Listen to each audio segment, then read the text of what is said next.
Alright, got the game ready, got my coffee ready. I should be clear to open my lap, indeed. Let's get into it. Alright, before we do anything here, we're gonna head into settings. And we're gonna turn off the music. Because the first thing I noticed, this game had no theme. Just like F1 2010 had that fear theme, even like every year has had a theme. I did not notice any theme there. Could have missed it. I don't know. But this will be pretty much an in-depth review. Got the game yesterday. I have about 4 hours in it. And I just thought I would talk through some of the issues with it and what I actually like about it. Because I am someone who sort of fell into the public opinion of, oh my god, the handling is so bad and whatnot, and it's a horrible game. I bought it, decided to check for myself, and it is not what the public opinion has said about it, but we will go through that. I will say, if you are on PC, if you had F1 23 and you know your way around mods, you can pretty much mod the F1 23 game to be F1 24, because it is without a shadow of a doubt the exact same game. The only difference is the career mode. Like, I had F1 23, I've played that for many hours. I did mod it to be F1 24. I played the F1 24 season on the F1 23 game. It is possible, I know that. The only reason you would get this game is to have full multiplayer lobbies, because people only play the latest game online, and if you want to have the new driver career mode. Other than that, the game looks the exact same. I'll throw up my specs on the screen right now, but it's a high-end i9 and it's a 4070 Ti that I'm running with. That should be the most important parts. I'm running this game on the highest settings, and basically even the menus look the exact same. I'm running a Formula V2 Fanatec wheel. I will try this with a controller as well. I have an Xbox One controller right next to me that I will try very soon, but we will go through that.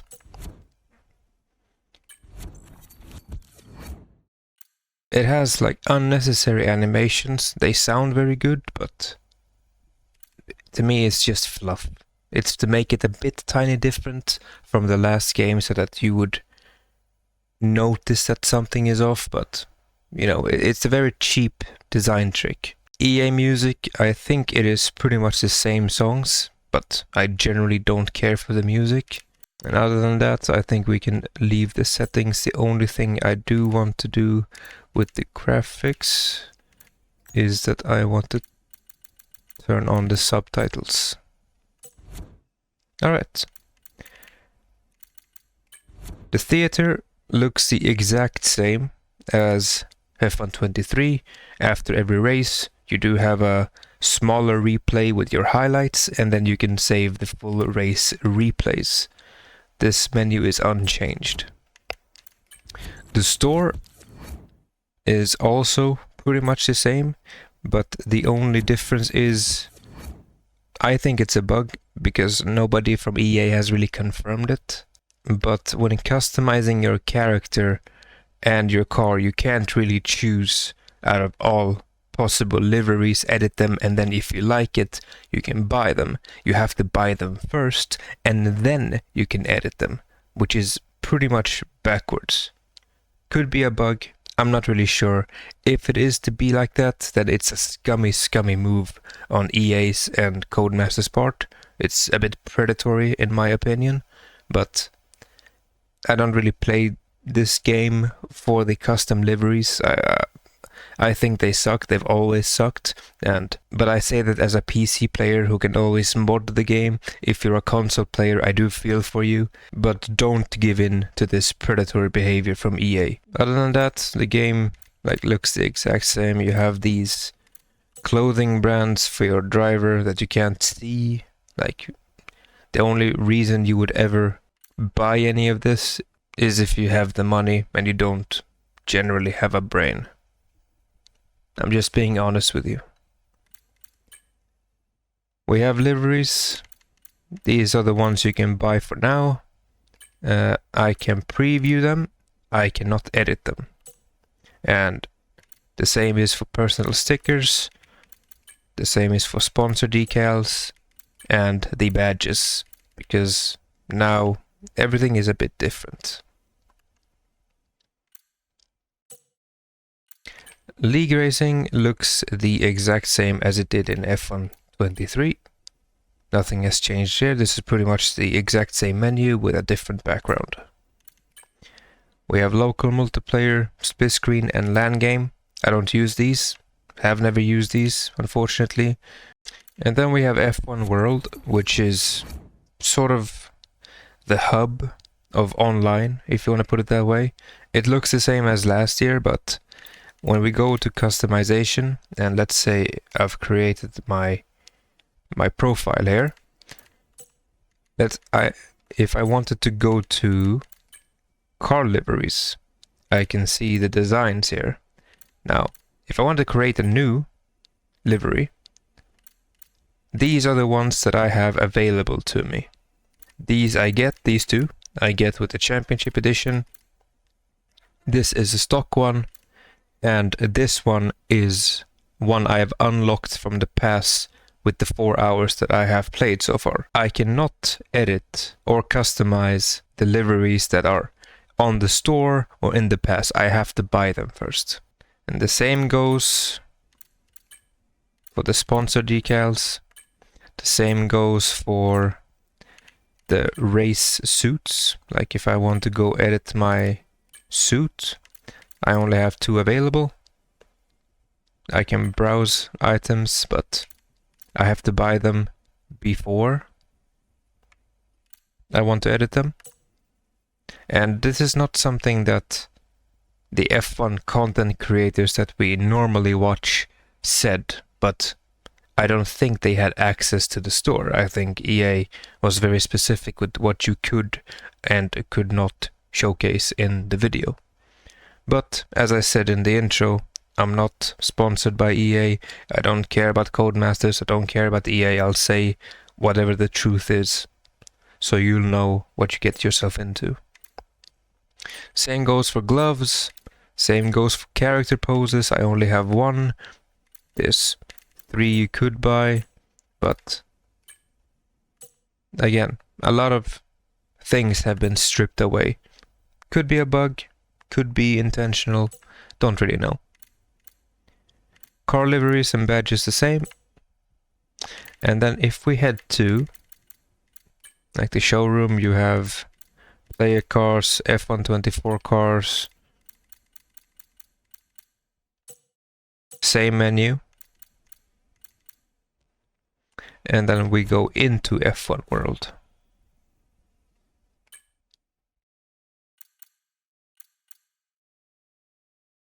Now, in full honesty, I've only done about 1 or 2 F1 World races with the World car, and I generally found it to be very boring.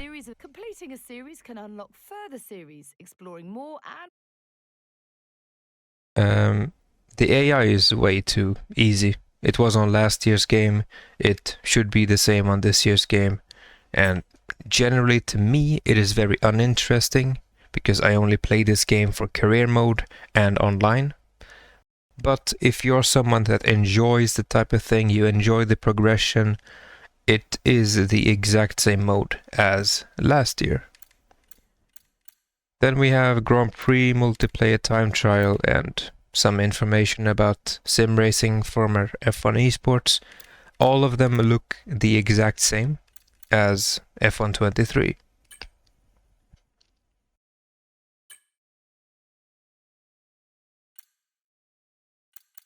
We get the same tracks as in F123, the only difference is that Paul Ricard, the French Grand Prix, has been removed, and we do not have Hockenheim, which was teased in the release trailer. But for now, let's just choose Bahrain, and these are the 10 teams that we have, plus your own.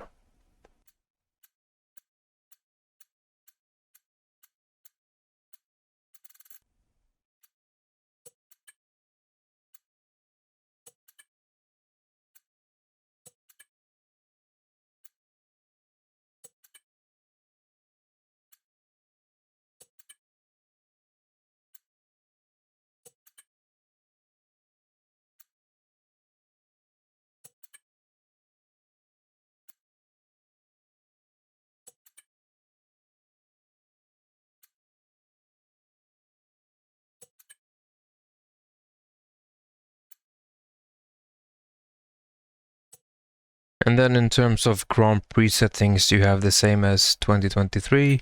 You have assists, the AI. The Grand Prix settings look the exact same. Nothing has changed here.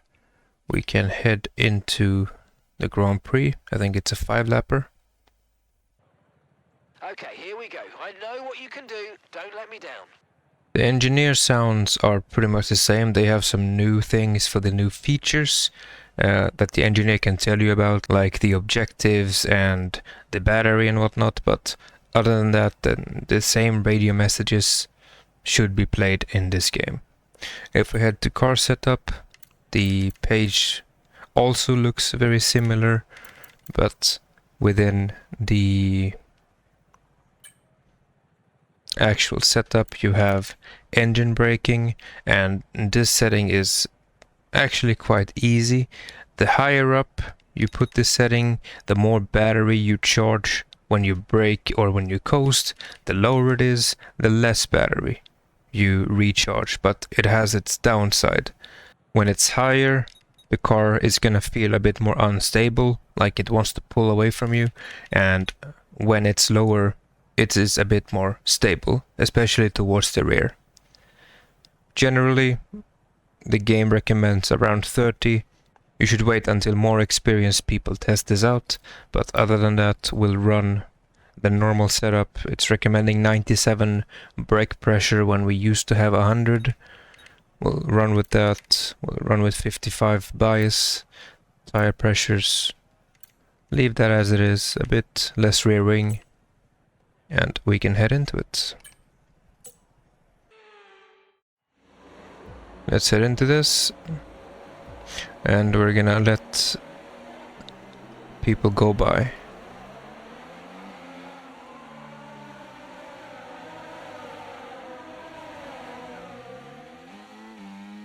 Now, the big complaint that people had for this year's game was the handling.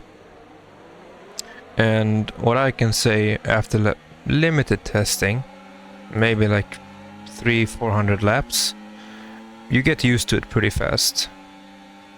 The main thing about the handling is that the car is very pointy and it feels planted in a way that like an F1 car wasn't really portrayed in the previous games. But at the same time, they have worked with real F1 drivers to try and get this game closer to the real life experience. And if this is the real life experience, then who are some controller players or wheel players that don't race at a high level? Who are these people to say that this is wrong? But an F1 car isn't really made to be played with an F1 controller, and there has to be a compromise somewhere. But from like this, the pure driving experience, I don't really feel a difference from like the car's behavior from F123 to now. My pace is normally around top 5, top 4% in the world, which isn't amazing, but I'm faster than the people that I should be faster than, and I'm slower than the people that I should be slower than. As long as you know, like, the tracks, and you generally have an understanding on how to drive a car, this game should not be an issue. Just like in real life, we now get DRS after the first 2 laps. That was an oversteer moment right there, which people said wouldn't exist. They said that the car felt planted and you had traction basically everywhere. Now, this is a corner on Bahrain in particular, which was a bit of an issue in the past. You had a lot of traction issues. This is also a corner with a lot of problems. And yes, in slow speed, there is a bit of a different feeling with the mechanical grip, but you're also taking into account that these are ground effect cars, and you have to move fast in order to generate downforce. That's how they are designed to work. And if that is the way the game is mimicking real life, then so be it.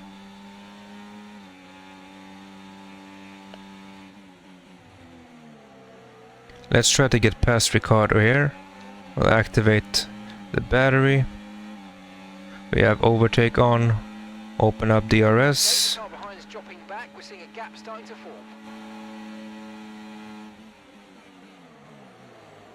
You can see Bottas, they had a massive lockup.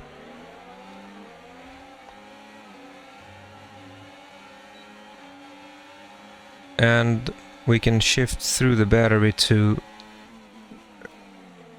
basically charge all of our energy or deploy energy. We can leave it in, let's see, just let me get to this corner right here.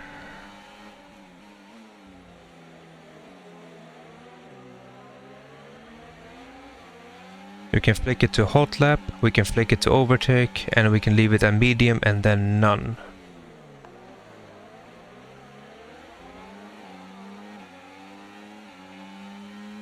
And we are charging battery and using a little bit of it. Like if I put it in none, you can see it's 70%, and it is charging quite fast, but it also depletes very fast, which is similar to real life.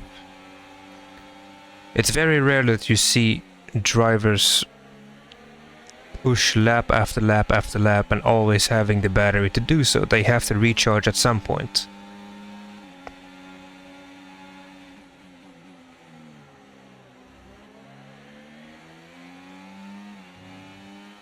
Curbs are also a bit different in this year's game.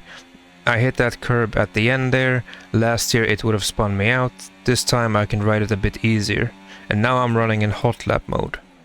So it's a bit more battery power, but at the expense of more tire wear.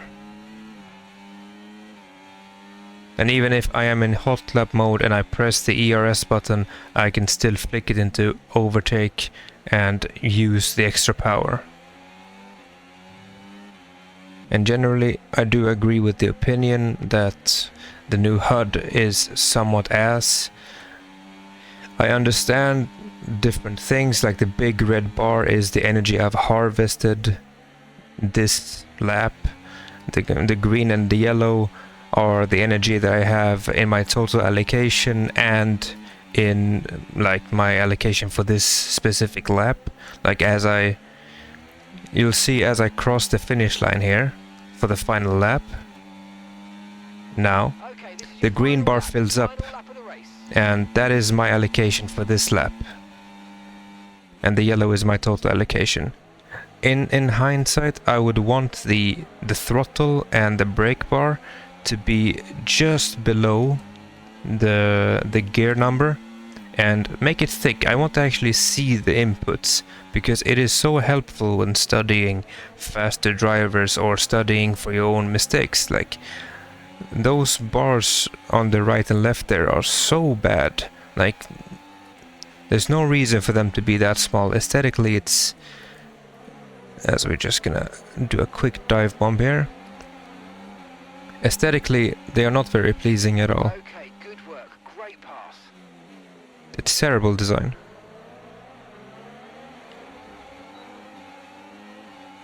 You can see Tsunoda is flashing there, so we have more battery than him. We can overtake. Same with Magnussen here. Battery is going to be such a big difference maker in this year's game, more than ever, which I am happy for. It makes it a bit more realistic to drive, more fun, more variables that you can choose. The AI is also much better, like at fighting you and fighting each other. But from this very short race, what I can say is that the driving experience is, and also those new radio voice lines that are pretty sick. Every driver has those, but generally the driving experience is very decent. Like, you'll get used to it. So that was Bahrain on a wheel, and now I will try a different race, but with a controller. And I do want to mention that I am not a controller player by any means. Like, I have not played this game on a controller for 10 plus years. So we'll pick a track that I think suits me, and right now I'm honestly feeling Austria. I'll go with Red Bull again. In terms of assists, I should maybe use like some, but I'll try without. And let's start the event. Now, for last year's game, it was a huge improvement for controller players because you could save oversteer moments a bit easier, and this game was designed with controller in mind. That is why the wheel felt so bad in the betas, because they were essentially just porting over the pad mechanics to wheel, and they weren't designing with wheel in mind. That is why my Fanatec, for example, doesn't have the full force or the full range of feedback. It's almost like it's portraying the pad feedback through the wheelbase, which sucks for me. But if you are a controller user, like maybe 95% of the players are on controllers, it should be fine, right? But let's see what I can do here.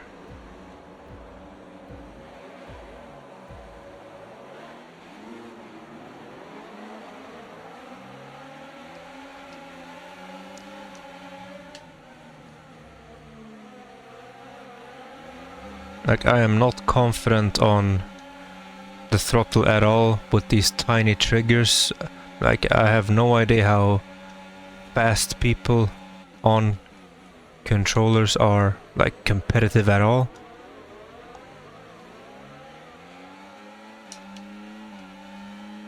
But it is just an experience thing. Like, I am sure that someone who normally plays with a controller can pick up this game and just like be fast from the get-go. One thing I will say though, you saw me flooring it there, right? And if we go into settings, we can just confirm I don't have any traction control on. I didn't lose the car, and I floored it in the wrong gear. It should have spun me out. It would on last year's game. So we'll casually crash into Norris. But let's see if we can actually push like a maniac and not lose the car.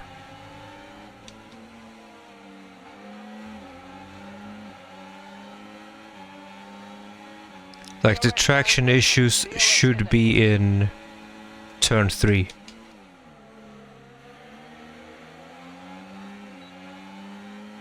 Last year I would have lost traction there in turn 1, but like, as you can see, like, it is so playable. Like, if I...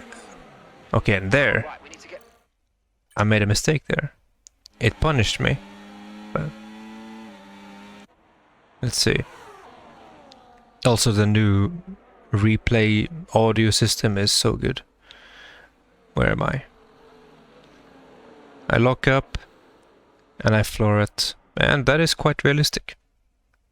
Actually, if we go back, if I'm just in third gear, I think I take that corner.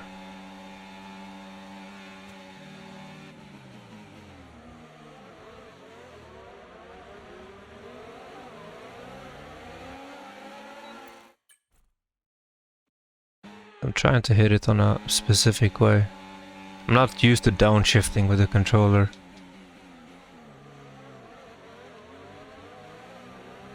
I'm flooring it. The same way I would with a pedal. It's working fine.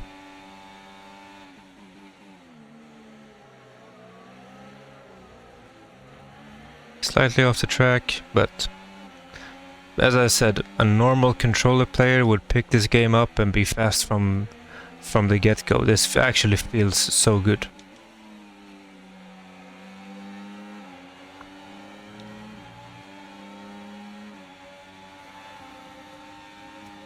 Let's see if the AI wants to fight me. We take the corner, flooring it. And obviously you could tweak the settings a bit to suit your playstyle if you want a bit more dead zone. What an oversteer moment. And I actually saved the car. So that carries over from F1 23, which is like the most enjoyable thing about F1 23 if you were a control player, the fact that you could do that. So yeah, I don't think I need to finish that. But overall, a very enjoyable experience. And time trial looks the exact same as F1 23. And the same goes for multiplayer. Like, the exact same. So yeah, I don't think I've left anything out. We've talked about the driving.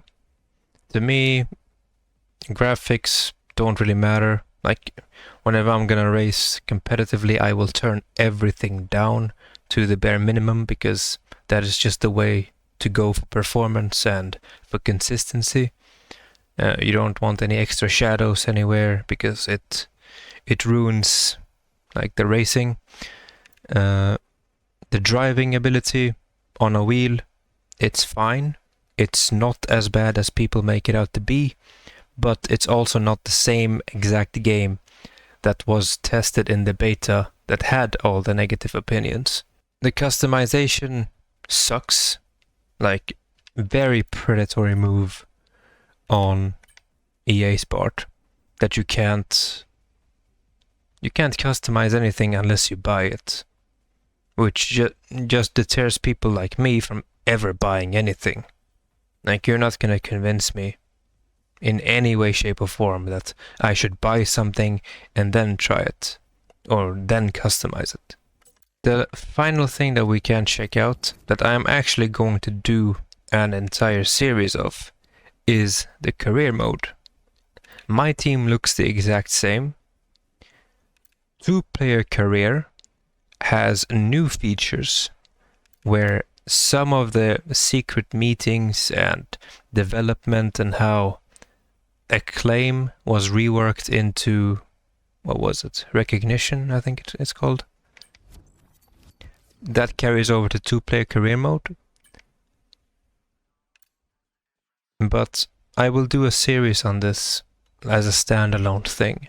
You have this challenge career mode as well, where you drive your own career mode that gets put on a leaderboard, and then you get points and rewards based on where you finished in that leaderboard, which is somewhat cool. But overall, I think the selling point of this year's game is the new driver career mode.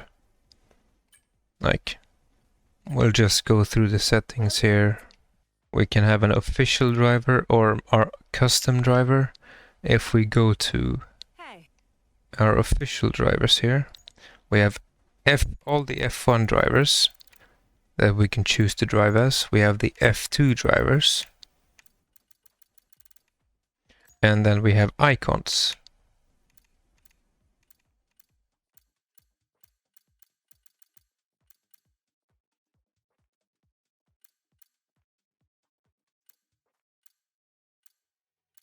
I was gonna say we have icons, we have Jamie Chadwick. I'm pretty sure she is W Series champion. And then we have the esports drivers. Or the esports champions, I would say. But for now, let's go to icons. Let's choose Michael Schumacher. Closely together to get you the best deal. On this screen, you can view all the opposite this. Don't want to listen to is a it. system that the team will use to determine how much R&D responsibility you were given. So, if I chose Michael Schumacher and I went into Red Bull, a team that is largely dominated by Max Verstappen, I would have more recognition than Sergio Perez has in the car that Sergio Perez currently drives.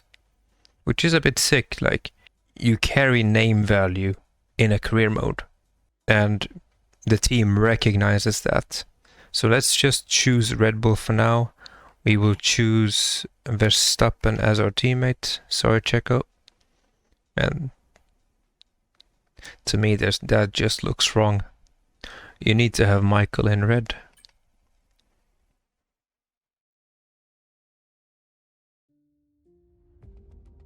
Hopefully I can skip through all of this cutscenes. That is the worst part about these games.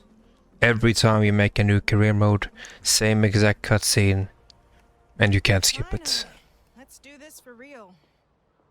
Dominate your teammate. You're talking to Michael Schumacher here, not some F2 rookie. Come on. It's over to you.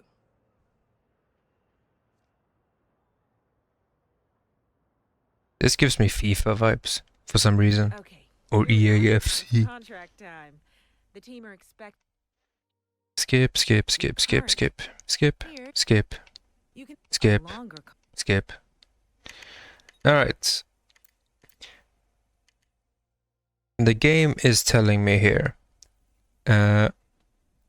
depending on how long I want my contract to be, the more I have to perform. So now, right now, I am 94 rated. If I set my target rating to be higher, then I get a more recognition. You can see that Michael Schumacher in the top there is 49%.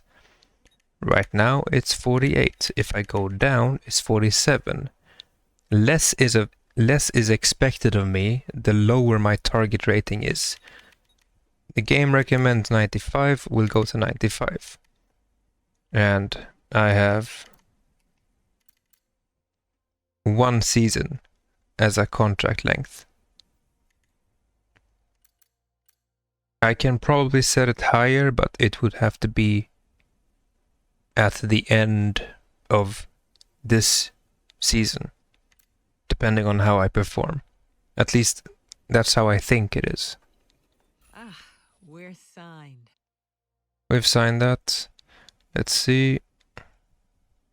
Let me take a sip out of my coffee. Like to some people, that scene might be enjoyable. For me, that is a waste of time. Skip, skip, skip, skip, skip, skip, skip, skip, skip, skip, skip, skip, skip, skip, skip. Our overview looks the same as last year.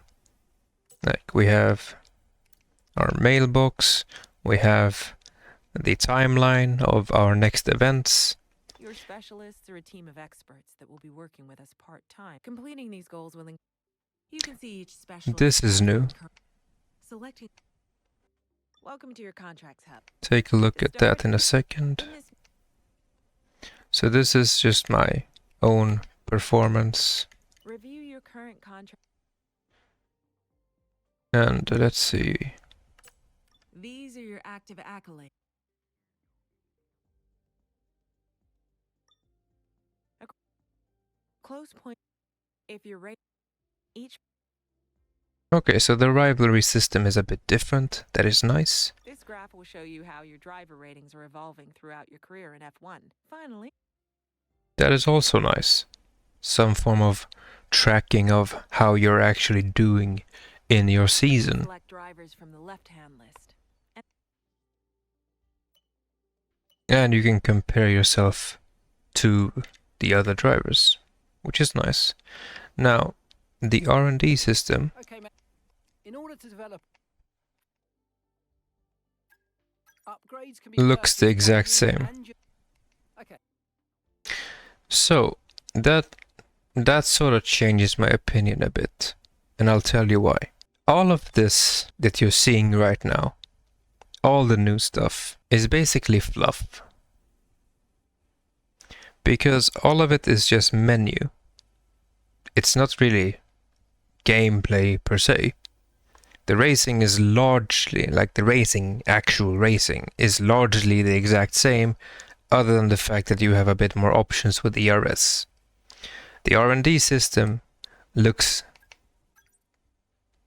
pretty much like F123, but that is because there's also a My Team career mode still in the game, and once that gets reworked, maybe this gets reworked as well, but for now, the only new thing about the driver career mode is the change from acclaim to recognition, the fact that you have a bit more options when tracking your own thing. There are no mid-season contract negotiations from what I can tell, 24 races remaining until the next review. You have a bit of, what would you say, secret meeting stuff. You have this area here, specialist, but it's not adding anything to the gameplay, like. Each specialist will have perks that match their area of expertise. This Like it's a bit like F1 World, where this will probably be just have everything that is best in slot, and as you upgrade or unlock something new, you just add this the best part. And I feel like after 10 or so races, this would be pretty annoying. Like to me, this looks new, looks fun, but it will get old pretty quickly. Like manufacturing expert, this is stuff that you get, the perks. Failure chance of all upgrade reduced by 10%, and then you have levels to it, and then the goals available: complete a race weekend, participate in or skip simulate 3 sessions in a race weekend. Okay, you do that either way. Aero upgrade time reduced by 15%. Unavailable. So you have to just drive. Same thing here, same thing here, same thing here.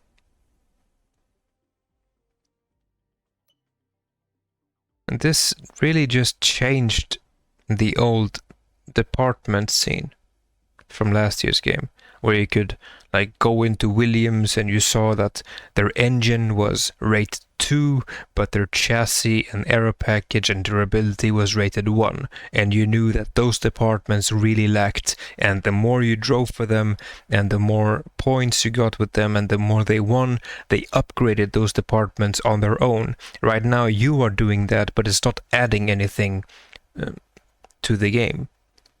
So my conclusion to that is, yes, they've redesigned some elements to driver career mode, but it's nothing revolutionary. This is just reshuffling of stuff, and they've added the ability for you to drive as the F1 drivers and the icons. That's it. Like, other than that, the game, the mode is largely the same. I'm not even going to bother showing you my team because it looks the exact same as an F123. So yeah, final verdict, would I buy this game? Yes, I would. If you want an up-to-date game for the F1 game, you like to race online, and you want to have full lobbies, the game is good. you should buy it. Should you buy the Champions Edition? Probably not. The only reason I bought the Champions Edition is because I have the funds and I'd like to have the game 3 days earlier. That's the only reason. Is the career mode going to be fun? Yes, I think so. There's a lot of storytelling you could do with this game mode, especially if you're looking to create a series with it or just drive for your own personal fun. Would I give it a 5 out of 5 or a 10 out of 10? No, I would give it a 6 out of 10. With F1 23 probably an 8 out of 10. F1 23 was perfect. The only thing it lacked was classic cars and a bit more features to enrich the gameplay. But as a handling model, as a performance model, it was beautiful. F1 2020 is still like the goated F1 game, but it's because it had all of that. It had driver career mode, my team career mode, classic cars, challenges, a nice handling model, good online. It had everything. So yeah, that is my verdict. Let me know what you think about this in the comments below. Did I miss anything that I should have gone through? What is your overall opinion on this game from what you've seen online or your own experience in-game? Let me know in the comments below. Thank you all for watching. Leave a like if you enjoyed it and subscribe to see more F1 24 content in the near future. Goodbye.